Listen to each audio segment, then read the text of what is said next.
అయితే మర్నాడు కూడా అలా అన్నమాట.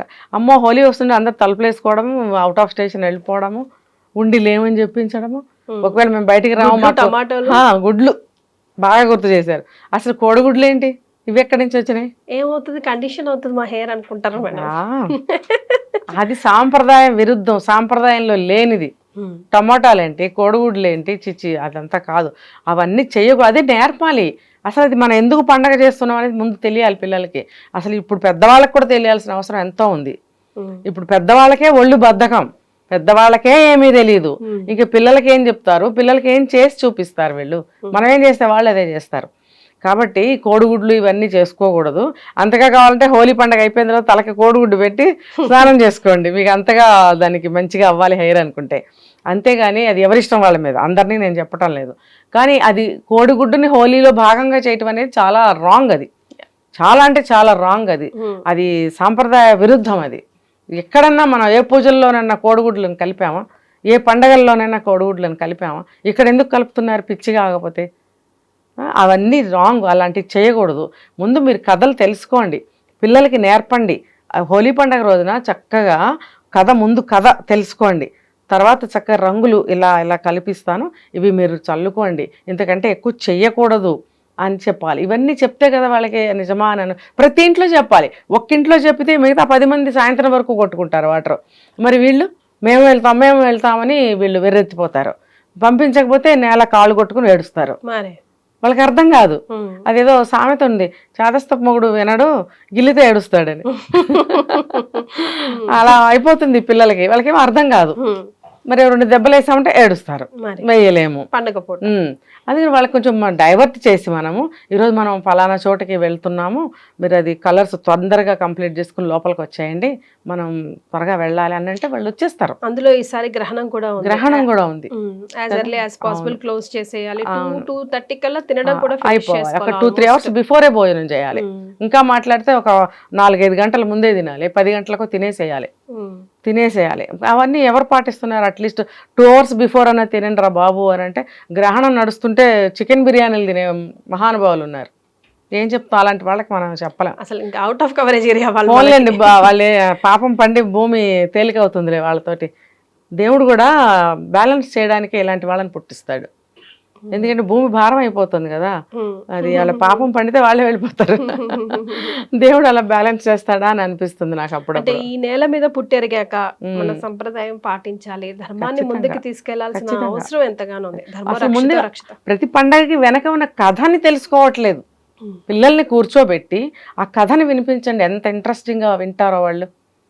సీన్ చక్కగా వాళ్ళు ఇమాజిన్ చేసుకుంటారు. ప్రహ్లాదుడు అనే ఒక చిన్న బాబు పుట్టాడు, ఆయన తండ్రి ఏమో వేరే దేవుడికి పూజ చేస్తాడు. కూడా వచ్చింది ఏఐలో, చాలా వస్తున్నాయి ఏఐలో ఈ మధ్య చాలా వస్తున్నాయి.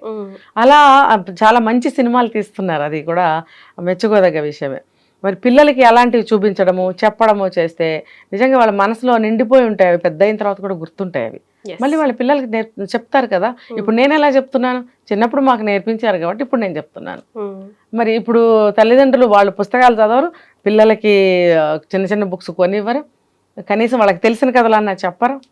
ఇలాంటి పురాణాలకు సంబంధించినవి కానీ ఏమి చెప్పరు, అసలు చరిత్రకు సంబంధించినవి కానీ. అసలు టైం ఎక్కడిది మేడం, నాకేమనిపిస్తుంది అంటే ఒక పనివాడితో, ఒక ప్లంబర్తో, ఒక వాచ్మ్యాన్తో ఎంతైతే మాట్లాడతాం, గుడ్ మార్నింగ్ అంటాడు, గుడ్ మార్నింగ్ అంటాడు, అమ్మ వాటర్ కొట్టావా, వాచ్మెన్ అయితే వాటర్ కొట్టావా, అన్ని మొక్కలు ఓకే ఉన్నాయా, అంత ఉందా, పిల్లడితో లేచావా, బ్రష్ చేసుకున్నావా, స్కూల్కి వెళ్ళావా, చదువుకున్నావా, హోంవర్క్ తెచ్చుకున్నావా, తిను పడుకో, ఇంతకన్నా ఎక్కువ ఏం కమ్యూనికేట్ అవుతున్నాం? ఏమీ లేదు, సంబంధాలన్నీ ఇలా అయిపోతున్నాయి. బట్ రైట్ నౌ హోలీ గురించి మేడం చెప్పేది ముఖ్యంగా ఏంటి అని అంటే, ఫస్ట్ కథ చెప్పండి, తర్వాత ఎందుకు చేస్తున్నాం ఈ విధంగా. రోజు మనం మాంజా వాడకూడదు, చైనా మాంజా, దానివల్ల ఇదేమో కళ్ళు, లాస్ట్ ఇయర్ చూసారా మ్యామ్, కళ్ళు ఫుడ్ ఇన్ఫెక్షన్, స్టమక్ ఇన్ఫెక్షన్ అయ్యి చాలా బాధపడ్డారు.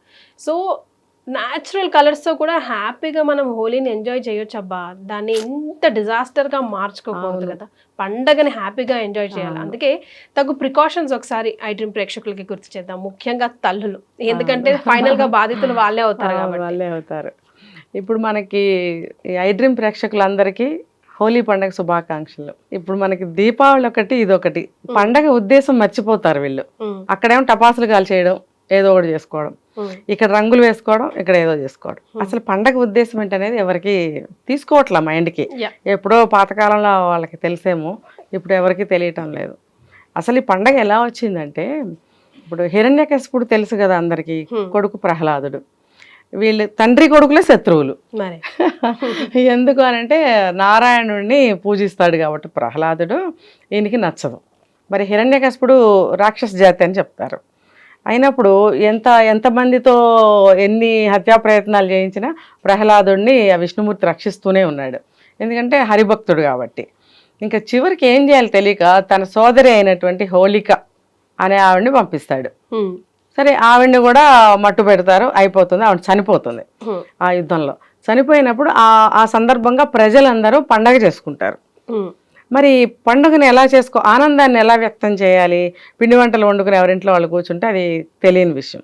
వీధుల్లోకి వచ్చి అందరూ ఒక ఆనందాన్ని షేర్ చేసుకోవటం కోసం రంగులు వేసుకున్నారు. అంతే ఆ పండగ ఉద్దేశం. తర్వాత ఇంటికి వెళ్తారు, తలస్నానం చేస్తారు, తీపి ఏదైనా చేసుకుంటారు, తింటారు. అలా ఉండేవి పాతకాలంలో పండగలు. ఇప్పుడు అలా కాదు, ఏది వచ్చినా దాని అర్థం మారిపోతుంది, ఒక ఈవెంట్గా అయిపోతుంది. హోలీ వచ్చిందంటే ఇప్పుడు ప్రతి అపార్ట్మెంట్స్లో కలర్స్ రెడీ చేయడము, అదేదో స్వీట్స్ రెడీ చేయడము. కొన్ని స్వీట్ రెడీ చేశారు, బాగుంది. కలర్స్ ఒళ్ళంతా పోసేసుకుని ఆ చేతులతో స్వీట్లు తింటుంటారు. అలా కాదు, కలర్స్ అనేవి మీరు అన్నట్టు న్యాచురల్ కలర్స్ వాడుకోవచ్చు. రెండోది ఏంటంటే ఎప్పుడు కూడా పౌడర్స్ని నీళ్ళల్లో కలపకూడదు. అంటే నీళ్ళల్లో కలపటం ఒక రకంగా ప్లస్, ఒక రకంగా మైనస్. అంటే ఇది కలర్స్, పొడి కలర్స్ చల్లుకోవడం కూడా ఒక రకంగా నష్టమే. అందుకనే ఏదైనా సరే తగు మోతాదులో చేసుకోవాలి. పౌడర్స్ జల్లుకున్నప్పుడు కళ్ళల్లో, ముక్కులో, నోట్లో పడకుండా చూసుకోవాలి, చెవుల్లో వాటిల్లో. తర్వాత వాటర్లో కలిపినప్పుడు ఏమవుతుందంటే ఒళ్ళంతా కలర్ పట్టేస్తుంది. రెండిటి వల్ల ప్లస్లు మైనస్లు ఉంటాయి కాబట్టి ఏం చేయాలి, తగుమోస్తరుగా చేసుకోవాలి. ఒక మంచి కలర్స్ వాడుకోవాలి, ఒంటికి అంటుకోని కలర్స్. కొన్ని కలర్స్ కాయగూరల నుంచి వాటి నుంచి తీస్తారు, అంటే బీట్రూట్ అలాంటివి. బీట్రూట్ స్క్రాచ్ చేసుకున్నా దాన్ని కూడా వాడుకోవచ్చు. పాలకూర, కొత్తిమీర, పుదీనా అలాంటివి కూడా చేయొచ్చు. కొంచెం కలర్ పిల్లలకి ఇంట్రెస్టింగ్ గా కనిపించడం కోసం మాత్రమే. మెయిన్ ఏంటంటే వాటర్ లో కలిపి పిచికారీలు కొట్టాలి. నాకు బాధ అనిపిస్తుంది, కోపం వస్తుంది. అదేమవుతుంటే స్కిన్ ఎలర్జీలకి దారితీస్తుంది. అందరికి అన్ని పడవు కదా, కళ్ళకి వస్తుంది. కళ్ళకి తర్వాత ఈ చెంపలంతా దురదలు వదలవు, ముఖ్యంగా కలర్స్ వదలవు. మర్నాడు ఆఫీసులకో స్కూల్కో వెళ్ళాలి, అందరూ ఒకళ్ళనొకళ్ళు హేళన చేసుకుంటూ జోకులు వేసుకుంటూ ఇంకా అలా గడుస్తుంది అనమాట. ఎలా చూసుకున్నా అదంత మంచిది కాదు. అంటే ఇది ఏంటంటే ప్రతి దానికి కూడా ఇప్పుడున్న పరిస్థితులకి ప్రతి విషయానికి ఇంట్లో పిల్లల నుంచి స్టార్ట్ చేయటమే కొత్తగా. మళ్ళీ పిల్లల నుంచి స్టార్ట్ చేస్తే నెక్స్ట్ భవిష్యత్ తరాలకి మళ్ళీ కొంత మేలు జరుగుతుంది. ఇప్పుడు పెద్దవాళ్ళకి మనం ఏమీ చెప్పలేం, వాళ్ళే కదా చెడు పాడు చేస్తుంది పిల్లల్ని. సో పిల్లలకి చెప్తూ ఉండాలి, దీనివల్ల మంచి ఏంటి, దీనివల్ల చెడు ఏంటి, అసలు మనం ఇది ఎందుకు జరుపుకుంటున్నాము, ఇది ఎంతవరకు మనం రంగులు చల్లుకోవచ్చు. కొద్దిసేపు అట్లా ఊరికనే ఆనందంగా ఇట్లా చల్లేసుకుంటారు, నవ్వుకుంటారు, చప్పట్లు కొట్టుకుంటారు, ఇంట్లోకి వెళ్ళిపోయి ఉంటారు ఆ రోజుల్లో వాళ్ళు. ఇప్పుడు అలా చేయట్లేదుగా, ఏది పడితే అది, ఎలా పడితే అలా. కాబట్టి పేరెంట్స్ దగ్గర ఉండి దాని ఉద్దేశాన్ని తెలియజేయడము, ఏ కలర్స్ వాడితే మనకి మంచిదో అది వాడమని చెప్పడము. ఇప్పుడు పసుపు ఉంటుంది కదా, పసుపు కూడా నీళ్ళల్లో కలిపి జల్లుకోనికి యాంటీబయాటిక్గా పనిచేస్తుంది కదా. పోనీ కుంకుమ, అది కూడా మంచిదే, పసుపు కొమ్ముల నుంచి తయారు చేస్తారు కుంకుమ అనేది, అది కూడా మంచిదే. అదే ఒంటికి రంగులు అంటుకోవు. నువ్వు అది ఒట్టి కుంకుమ నువ్వు ఇట్లా చల్లుకున్నా, అంటే ఇంతంత కళ్ళల్లో చల్లుకోమని కాదు, దాన్ని వాటర్లో కలిపి చల్లుకున్నా మంచిదే, అది ఏం కాదు, అంటుకోదు. మరి అలాగే బీట్రూట్ మీరు చెప్పారు, అది కొంచెం కలర్ అంటుకున్నా కానీ ఒంటికి అది చెడైతే ఏం చేయదు. ఇలా లిప్స్ నుంచి కూడా వస్తాయి కొన్ని కలర్స్. ఇలాంటివి అసలు బయట తయారు చేయడం లేదు, అమ్మటం లేదు, వీళ్ళు తెలియదు, వీళ్ళకి కొనుక్కోరు. అది ఒకవేళ ఉన్న అందుబాటులో లేని రేట్స్లో ఉండొచ్చు.